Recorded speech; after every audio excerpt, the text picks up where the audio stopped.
Welcome, everyone. Thank you for spending part of your Sunday afternoon with us. My name's Bryn Durgan, and I'm the Director of Programming here. I know a lot of you have been here many times before, and for some of you it might be your first time. And so we do just want to say thank you so much for being here. If it weren't for all of you coming to these programs, we wouldn't be able to offer workshops and author talks and book signings like we do. So let me introduce you to the women of the hour. I will first introduce you to Avni Vyas. She's a poet living and working in Florida. Her poetry and nonfiction can be found in journals such as Grist, Meridian, The Pinch, Junked, Crab Orchard Review, Arts and Letters, Rigorous Magazine, and others. She is the essays editor at Honey Literary and poetry editor at The Offending Atom, and she teaches in the writing program at New College of Florida, which I think deserves its own round of applause. Yes, exactly. And she will be in conversation with, again, the book of the hour, which is In Parachutes Descending. That just came out earlier this month, and if you haven't grabbed a copy yet, they're right downstairs at the register.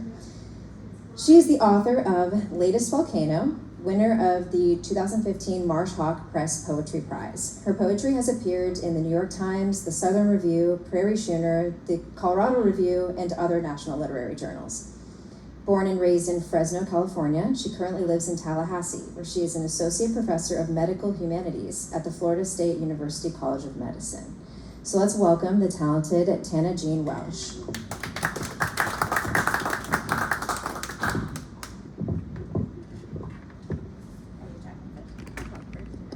Can everyone hear me okay?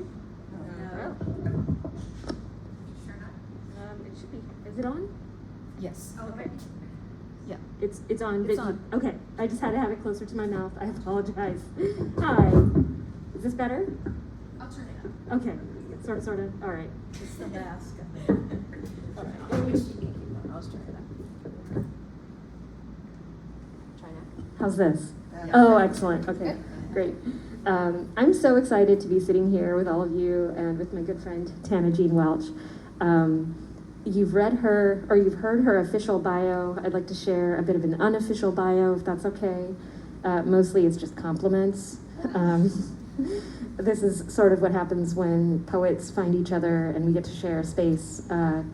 One of the things that does or doesn't get said is how much we appreciate being in the company of other poets, other artists, other writers. So I just really appreciate that we all have this time together. Thank you for making time for us today. Thank you for spending your time and attention with us. It's all very appreciated. So here's my unofficial bio of Tana. Tana has impeccable taste. From art to music to food, her senses experience and express an intelligence and excitement about the world that arrives in her poetry. To spend time in Tana's poems is also to experience the sensory logic. From impossible vastness of plastic islands formed by human pollution in the Pacific Ocean to the palpable light of a Southern Californian childhood. I had the pleasure of knowing Tana and her husband Timothy when I was a graduate student at Florida State University with them. This was over 10 years ago, and I was struck immediately by Tana's intelligence and dry sense of humor, her warmth, her unassuming personality. She was smart and talented, and she intimidated the hell out of me. I was so scared, and I wanted to be her friend right away. As I got to know her work, her poetry was a reflection of her formidable imagination. Ekphrastic inspiration takes on a new life with historical context. A speaker's knowledge of the world shows itself by the stark use of contrast, sometimes sharp and funny, sometimes heartbreaking. Tana's poetic world holds it all: love and sex, the climate emergency, and the future of humans, the past, which will all get swallowed up despite committing it to memory, and the burning ability of the poet to write it all. Please help me welcome Tana Jean Welch. Thank you. That's very nice. Okay, thank you all for coming out on such a beautiful day, especially to be outside in the sun. I'm going to read a few poems to start, and then we'll do a Q&A, and I'll read poems in between. Is everyone hearing me okay? Okay, so Before I start, the book itself is centered on a narrative arc of, I guess, 3 characters, but mostly 2. It tells the story of a woman who, she's married, she lives with her husband in Boston, and she meets this woman, Jane, who's a painter, and she thinks, well, maybe she does fall in love with her, and she leaves her husband and goes to San Francisco to live with Jane. And so the book sort of starts at the beginning of that and then goes through to the end, and you kind of see what happens. So just to start, I'm going to read a few poems, one from the beginning, middle, and end of the book, just about their relationship. Okay, the first one is called Sleeping with Jane. Last night I thought of you while Jane slow worked her tongue and fingers, slow within me, an electric kitska dripping beeswax in diamonds and spirals on a goose eggshell, which isn't the same as the way you work me into a never-ending toxin, a layered alarm sounding bomb after bomb. Maybe I should stop comparing lovers, but aren't whole worlds brought into being by association and separation? As if everyone could be Frank O'Hara. As if Boston and San Francisco aren't 2 tremendous thighs because Harrisburg and Fresno both lack. Waves, bays, paintings by Richter and Sargent and Neal. San Francisco is warmer, so I live in the Mission, knowing I'd live in Pacific Heights if I had the money. Now Jane snores as I act on my body alone, pressing all that black, riotous sleep into the quiet form of daylight. A wave on a wave, I've collected you both. So when Jane wakes, I kiss her and think of you, knowing if I were in Boston, I'd kiss you and think of her.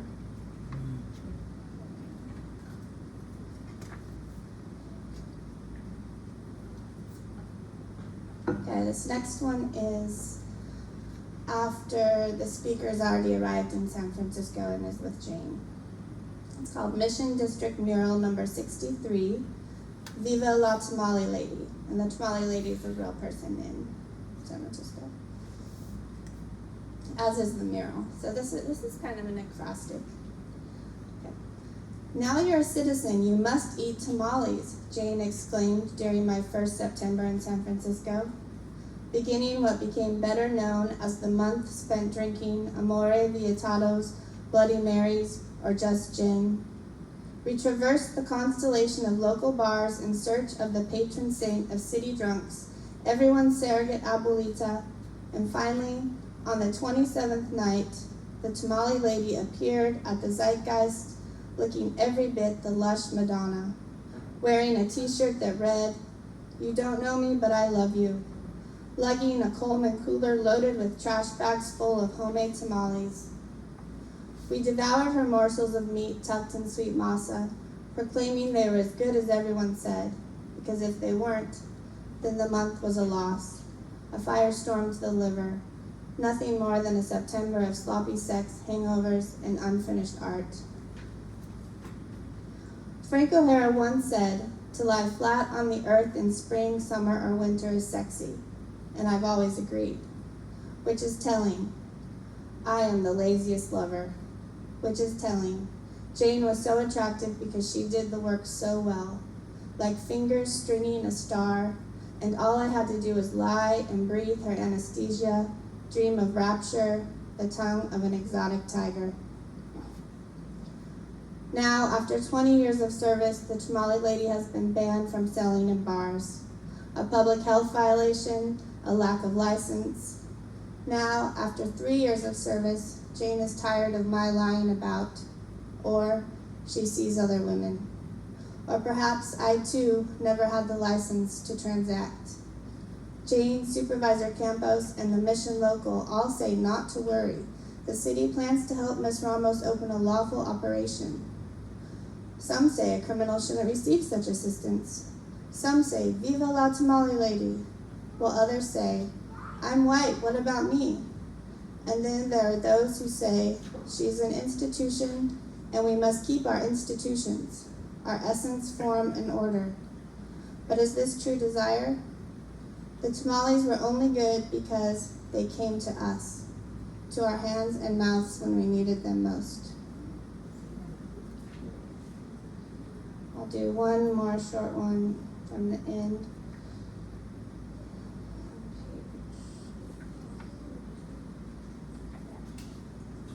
And this one's called Why Jane Was But Wasn't Real. Dear husband, because I could survive death, but not the thread habitually unraveling, because the love trailing your tongue grew expected, like a French person speaking French, because when women say they love having sex, they really mean they love orgasms, because there is a difference. Because no one told me my hair or my thighs would change, like stars and their patterns, first not at all, then seemingly sudden and en masse. Because you gave me such a small piece of linen to cover my heart.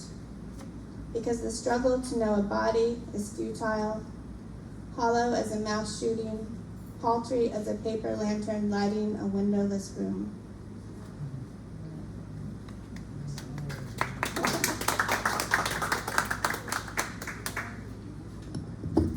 Thank you, Tana. I have so many questions, but good ones. Well, I'll start with the ones that I shared with you earlier. You mentioned that you've got 3 main characters that sort of form an arc to shape the manuscript. And there's also a couple of other themes that thread throughout this overarching arc. With all of those moving pieces, how does a manuscript come together for you? That's interesting. Wendy, I was thinking about process more in terms of individual poems, so I think I'll start there. With this book, I had finished my first book, which was more about me and my experiences, and so I was looking for something new to write about. So that started, so then I just would make prompts for myself. For example, the initial poems were, I'd take a really great line of Frank O'Hara's, he's in here a lot, you might have heard already, and then I'd build a poem around it. Or I did a bunch of ekphrasticks to different murals from the Mission District in San Francisco, or things like that. And so they were sort of separate, but the real way they started getting combined was Frank O'Hara has his friend Jane in a lot of his poems, and so the storyline started because I needed, like I said, I'd already written about myself, so I took Jane and put her in my poems and created my Jane. And then of course Jane needed other people, so then the speaker was going to be her lover, and then everything just started creating itself from that jumping off point. And then I'd look at things. So then, because I was writing about those Mission District murals, I'd look at events happening in San Francisco. And I'm a fan of Boston, so then I took from that. And so that's how the poems came. And then the manuscript just sort of formed around the narrative arc, I guess. Does that answer the question? Yes, and that's a very selfish question. And I think this is because I desperately need a craft lesson in how manuscripts come together. There's something about, you can collect poems and you think, oh, I've got enough, but there's a way that the poems and the arcs talk to each other. And so I think the way that you described it helps us understand that it's not like a pre-existing frame that you're writing into. You're kind of working with these ideas, kind of coalescing and coming together. Right. And I think even if you did go into it with a pre-existing idea of what you want it to be, it's going to become something else on its own, and you're going to have to be willing to revise or change that idea. There's something really cool about the writing process and the manuscript assembling process as working with a force outside of your own, or outside of your control. There's you gotta let go in order for the poems to kind of speak to each other and arrive on their own terms in a way. Right, and then that's how you learn new things. That's exciting. So my second question, your book has so many distinct and overlapping influences. You talk about contemporary art, we've got Jane and Frank O'Hara, we have sexuality, culture, there's some personal history, and then we have the climate emergency, and so all of these things are talking to each other. how do you balance these influences or research them for your poems? Are there any intersections that surprised you or intersections that felt inevitable as the book came together? It's interesting because when I read your question, I'm like, well, I hope it's balanced. It might not be, but I do hope it's balanced. And it wasn't intentional. It wasn't an intentional thing with these sort of disparate things like art or climate change. I guess it was and wasn't intentional. I wasn't thinking about it at the time, but I was also writing my dissertation that is not creative writing, but more of a literary scholarship, and I was writing that at the same time, and then while I was working on this, that became a book of medical humanities criticism on poetry, and so that was very much about how all of these things, culture, politics, environment, everything we come in contact is constantly shaping who we are and what we are. And so because I was reading lots of theories on all of that, it just sort of is in there. But I would also say all of these overlaps are in here because that's what our reality is. All of these things are constantly overlapping and influencing one another. I also like how these overlaps don't, I don't know, when I was reading the book for the first time, I was really compelled by how, like, these overlaps wanted to tangle together. They wanted to come together. They wanted to talk to each other in a way.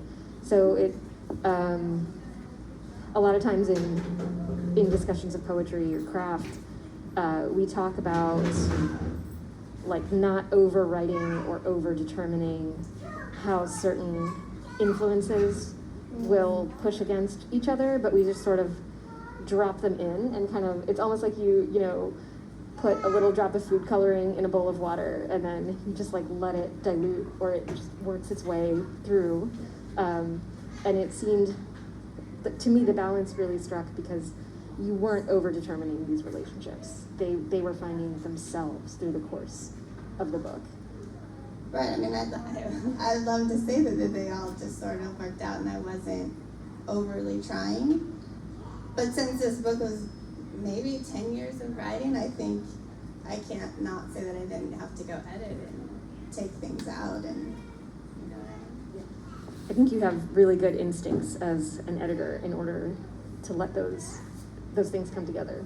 So, right. So are you saying that it's not like in your face that these things overlap? Okay, that's good. Yeah, I'm saying that, like, you also have a subtlety in your writing that I've always admired, and it's like, just for my own writing process, it's the complete opposite. Like, I sometimes I feel like I'm like a bully playing with my Barbie dolls, and I'm like bashing them together a little too hard. And your writing really teaches me the benefits of indirection, of subtlety, and I think they move together very gracefully. So, yeah. Okay, ready for the next question, Tana? I'm ready. Okay. I haven't read a poem yet based on the questions, but maybe I will. All right, my next question for you. Do you have any favorite moments in the writing process of these poems? We often hear about how labor-intensive the creative act can be, but I also wonder if there are any bright spots for you in the book. Okay, bright spots for me in the book, labor-intensive moments. Yes, there are those moments when you're writing a poem or for anything, if you're writing a story or essay where it's really frustrating because you don't feel like you're getting what you wanted. And so, yes, there were those moments, but I think those for me are obviously this far into it are a thing they're out of my head. Because I think this book especially, everything was really, did you call them bright spots? Bright spots. The bright spots for me was the writing, because most of these poems were done with like research. Well, not research isn't the right word. So how most of these were created was there was those ones where I had the O'Hara lines, but a lot of the other ones were I'd hear about something I didn't know about that I thought was crazy or amazing, and then I'd spend a few hours or more just handwriting notes and doing research on finding anything I can on them. And then I learned so much. So like even flipping through this today, looking about what I'd read and considering all these questions, I was like, these are great things that I found just by writing this book, like things I learned. And so I think for me, writing is an act of discovery, and so it's all very right. Now I can do an example. Okay, so for example, in the book, There's a series of poems woven throughout called seasteading. There's seasteading and then a subtitle. Does anyone here know about the seasteading movement? Okay, it's when I discovered it, I was like, that's crazy. But I think this was like 8 or 9 years ago I discovered it, but it's still an ongoing thing. There's these, they don't call themselves libertarians, but it's a libertarian movement to build cities on the sea that aren't subject to regulations so that they can run their businesses and do whatever they want.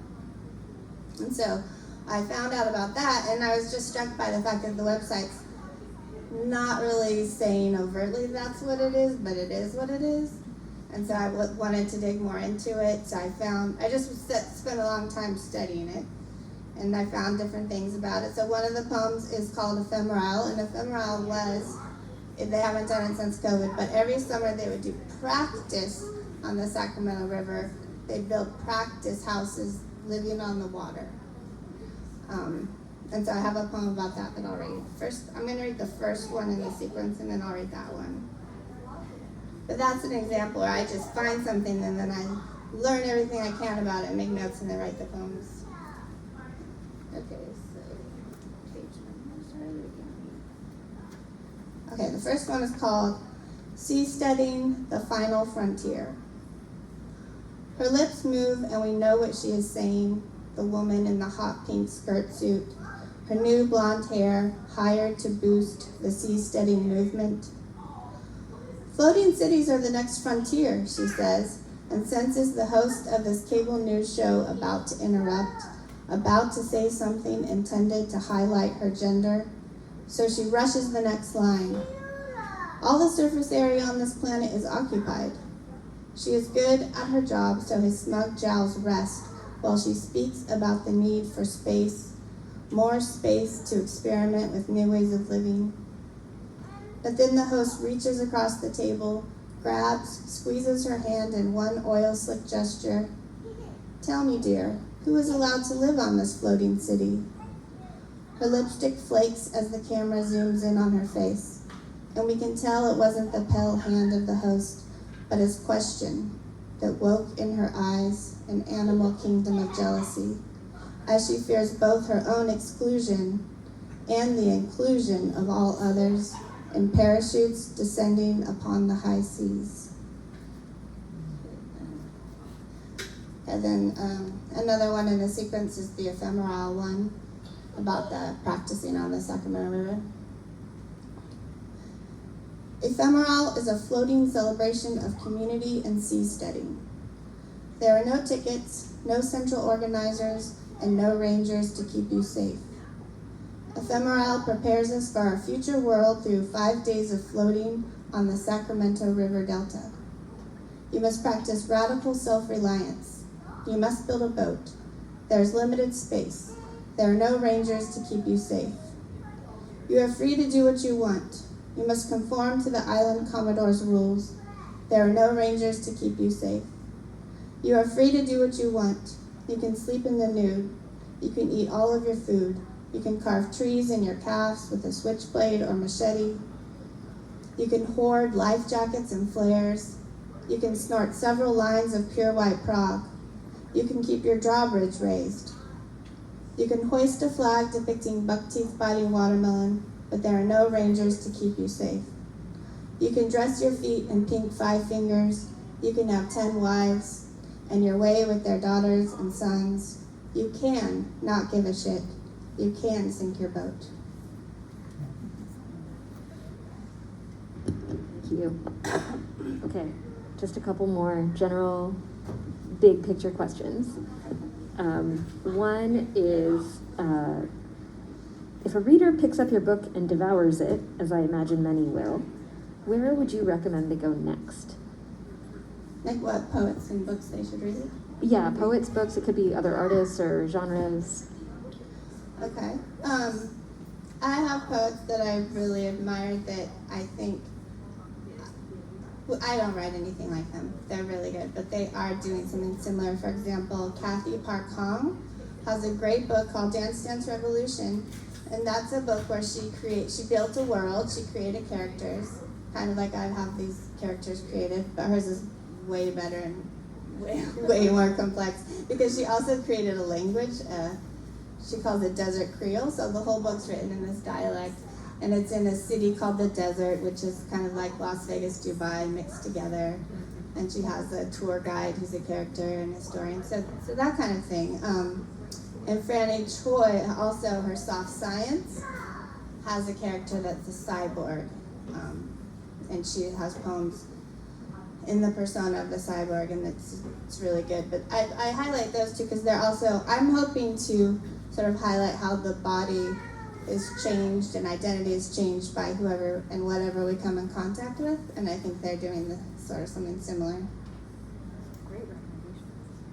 They're my favorite. They're one of my favorite books, though. I love Kathy Parkong's books, and she's just like she has like such a squirrely and mischievous intelligence with language, and she's a lot of fun to read.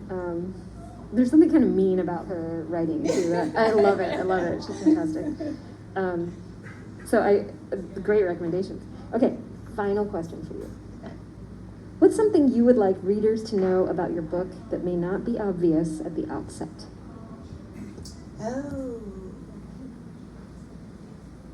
I think it may not be obvious at the outset that there is a positive message. What do you think? Do you think there's that? Yeah, I guess I didn't think about the book having necessarily a positive message at its heart, but I guess I wasn't looking for one. I think. Right, maybe message is not the right word. I think if you just open the book and start reading different poems, it's maybe a little, I don't know, bleak or sarcastic or Maybe. But there is something really generative, though, in the book, and I think, like, that's what sustained me throughout the entire collection, that there's more and more to learn and discover, and I think that's what struck me about the speaker, was that the speaker has a hungry spirit, and I really, really enjoyed encountering that in poems. Often a speaker can be so austere or removed or intellectualized, and this speaker is in a moment, in her body, just making these amazing connections. And for me, if there's a positive message, that it really is about the appetite of discovery, or the appetite of seeking all of this stuff out in the moment in which we're alive. And so there's an opportunity to, feel bleak about the state of the world, but the speaker doesn't go there, for me anyway. Okay, that's good then, because I like the use of word generative. I think that is if positive message isn't the right phrase, but you saw what I was getting at. Because I think it would be easy to maybe think it's all about how the world's destroyed, the environment's doomed, and her relationships don't work out in the book, so you could maybe latch onto that. But I think what I want readers to take from the whole thing is the idea that things can always be different. We're to be open to change and to doing things differently, generating new ideas to make things better. So Those are the questions that I have for you. Are you interested in reading any more poems right now, Tana? I should probably read one more, but I don't know which one to read. Do you know what I should read? I'll leave it. Dealer's choice. It's up to you. Okay. And then I'm going to read the last poem in the book.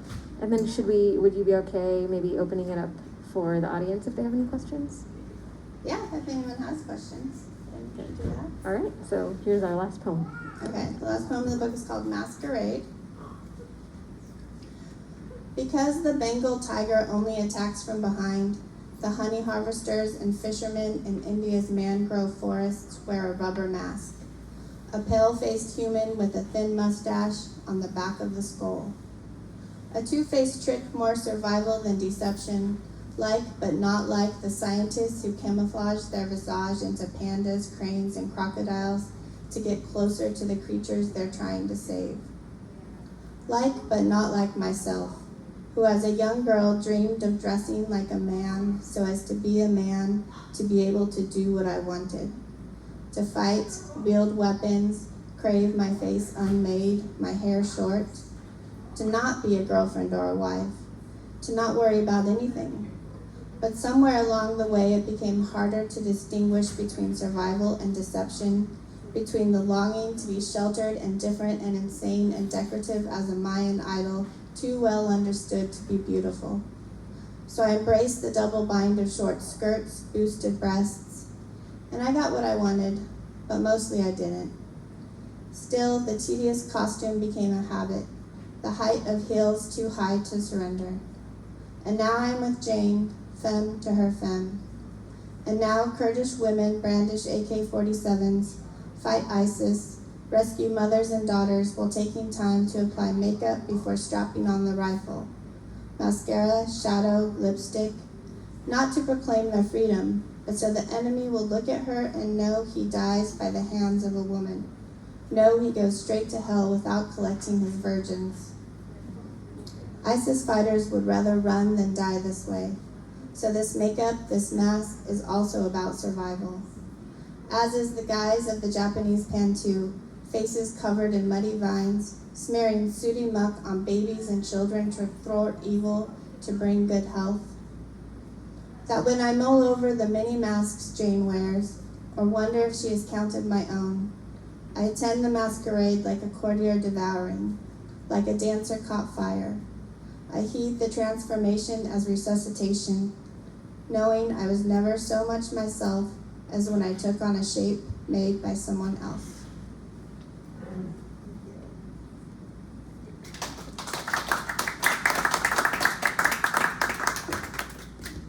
Thank you, Tana. Thanks for sharing those poems and letting us have the background and context for how this wonderful book came together. Audience, I hope you all spend some time reading Tana's poems. But if y'all have any questions, we'd love to maybe take some questions from y'all. We've got some time. Does anyone have any questions that they'd like to ask? Yes?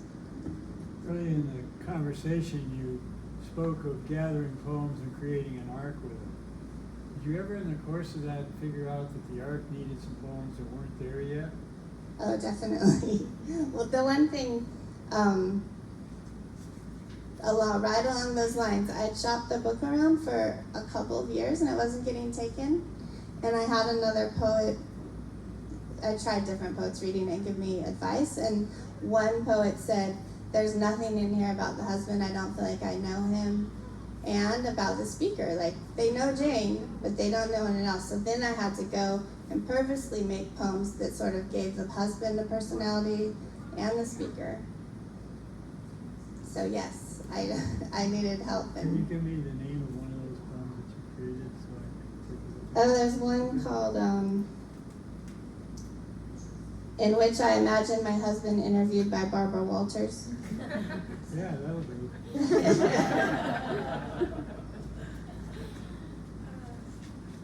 Yes. What are you working on next? That is a good question. I have an academic book coming out in a couple weeks, and so most of my time is spent getting that ready. It's called Advancing Medical Post-Humanism Through 21st Century American Poetry.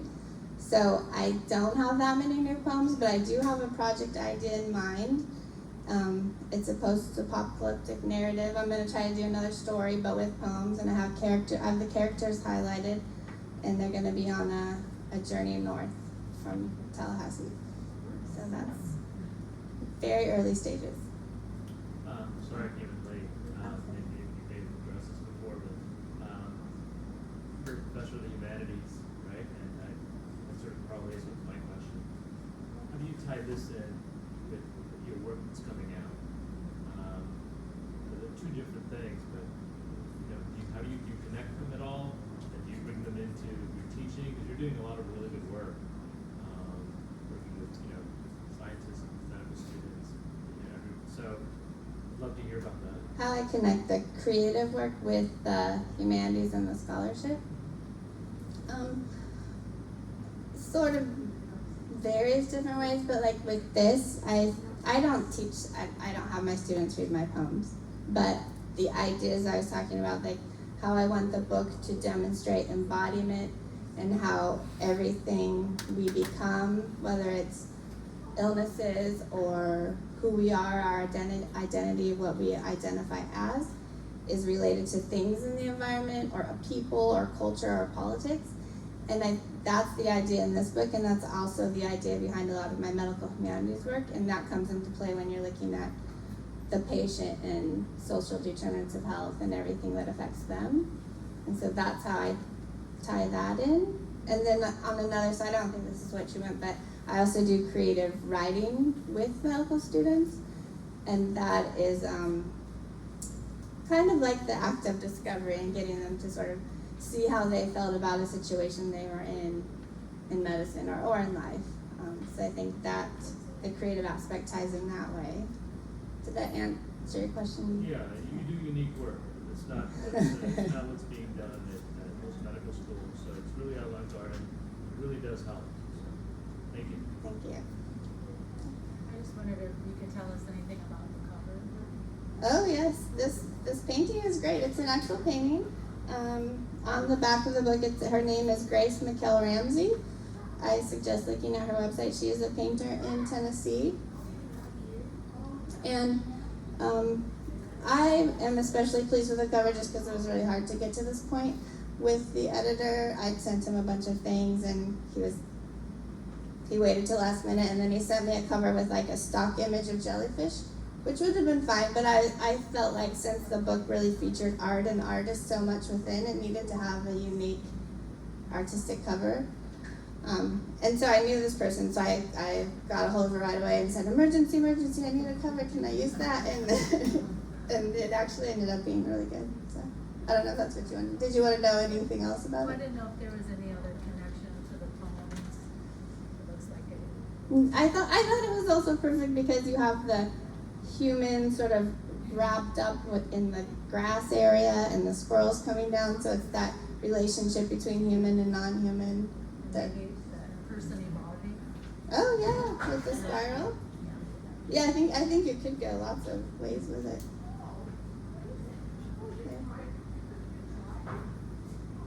Do you have a question over here? Yeah, I had a question coming back to just the creation of the poems itself. Personally, I love the title you just gave to Dawn, imagining my husband being interviewed by Barbara Walters. So, how do you arrive at titles for your poems? What's your thought process?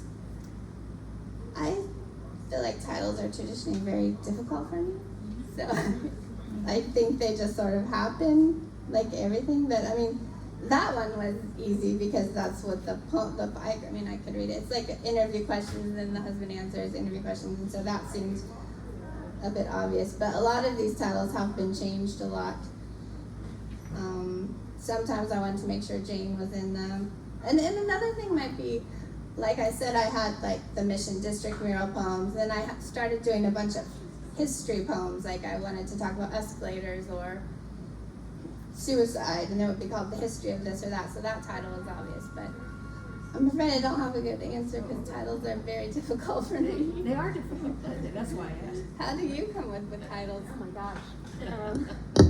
Well, I think I read someone a lot smarter than me talking about different kind of different things that a title can do. So often, when we first begin writing poetry, it's often like a title tells you what the poem's going to be about, and it's sort of a preview. Other times, a title can go sideways, make you think of one thing, then it does another. And so really, I think maybe the pressure on titles is so high just because they can set a lot of stage and momentum. I often give myself a false start title. Like I'll give myself, I don't know, are you familiar, this is a very, very silly comparison, but if you're familiar with the show Friends, then you know how every single episode is called The One With blah, blah, blah, blah, blah.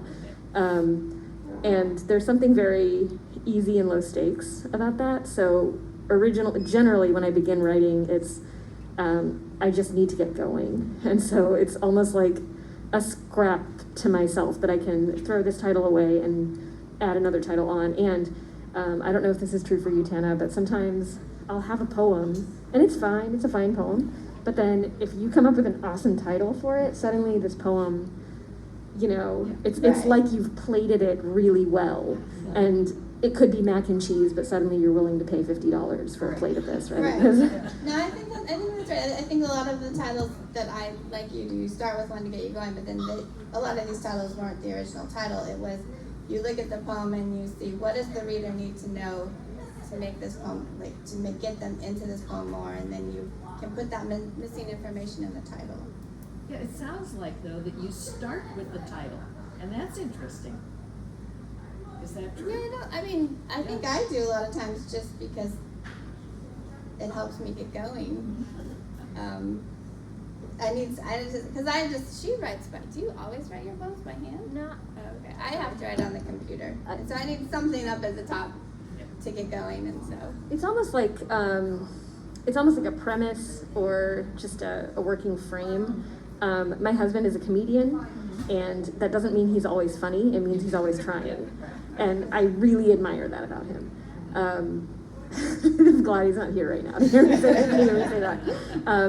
But he will say something like he's working through an idea, and he'll say like, "Oh, I really want to work on a piece about blah blah blah," and he'll explain it, and it's the dullest thing I've ever heard. And it's not that there isn't, you know, like something happening there, but he's laying out the pieces, and so I think sometimes just the premise or the momentum or the frame is enough.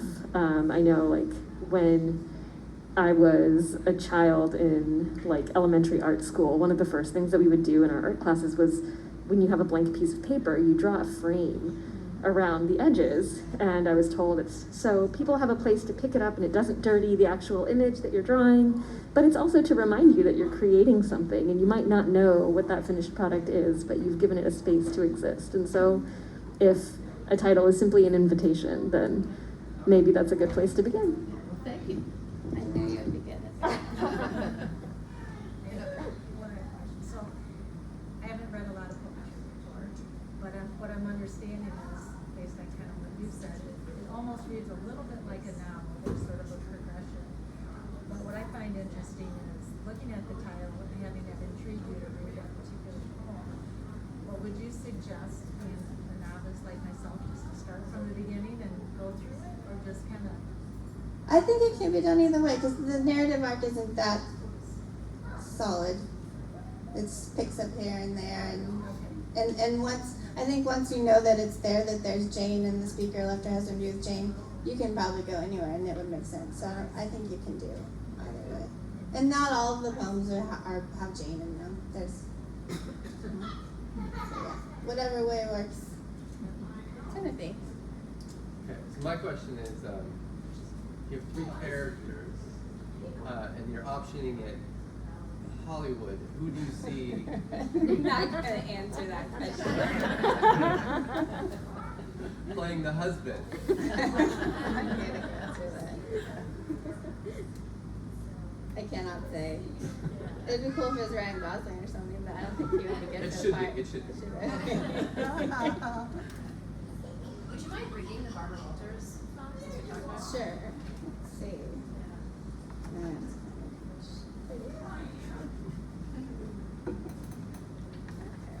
So this is after she's already gone with Jane.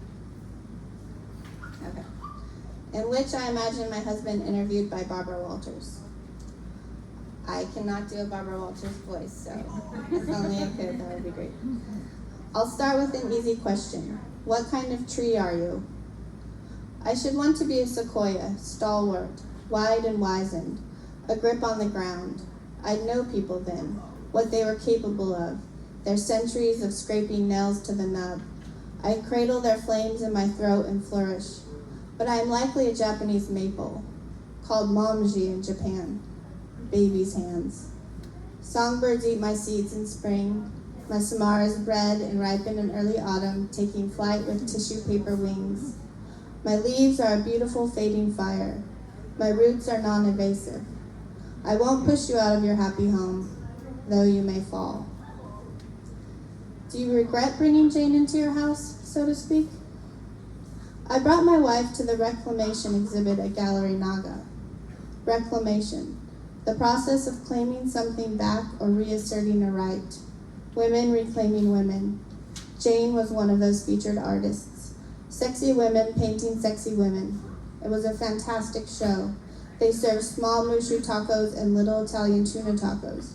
I brought her to the gallery, but she's the one who invited Jane over and into our lives. Or perhaps Jane invited herself. It was a very sensual evening.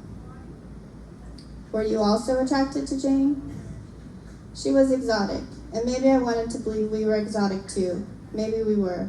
Like small tigers licking each other's paws, or lashing prey, sharp tongues stripping off fur and skin and meat right to the bone, barbed together in our lonely dynasty. When was the last time you spoke to your estranged wife? Christmas in Fresno 2 years passed. The fog was thick and we stayed at my mother's, eating popcorn in our pajamas on the living room floor, watching the movies families watch. Fresno is easy. Time stops, especially around the holidays. You can look out the window and see for yourself that nothing is truly happening. So it felt good, like we were kids.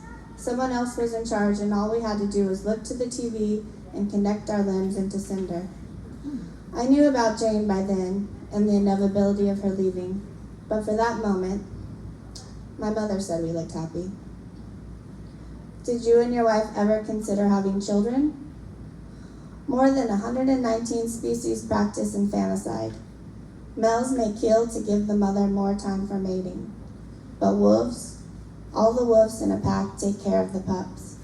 Neither of us were raised in a pack. It's not over, it's a bit long. It'll be done soon. And Jane? Jane, who knows? She was probably raised by mermaids, flesh-eating mermaids. Perhaps she sold her soul for legs or for art. What if she were to come back home, your wife? I'm not going to get to the phone. Okay. What if she were to come back home, your wife? If she returned, she'd be greeted by Arnaud and 5 puggles howling for love. I still live in the South End, though, a studio on Tremont. I'm seeing someone, but everything is tentative in this world, wouldn't you say? The White House erases catastrophe from the written testimony, and what's melting freezes once again. Do you still love her, even if she were no longer beautiful? You asked Bo Derek the same question, I remember. I was very into Bo Derek as a child. You asked her if she thought John would still love her if she wasn't beautiful. Right in front of John. And Bo looked at John and said, that's a very difficult question. Who am I to look at in response? My wife is not here. But if she were, I would say the moon is rising. I'm always thinking of the moon rising. I'm always thinking of you. And because this cloud tangles itself in the black blinds, becoming spindrift and ambergris, the sea is beautiful.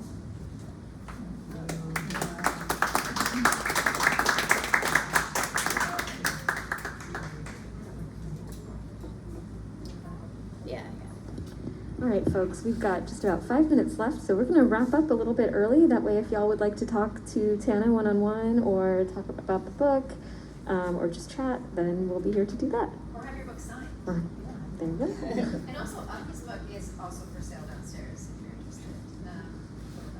So we'll be around. Yes. Thank you again for your time, y'all.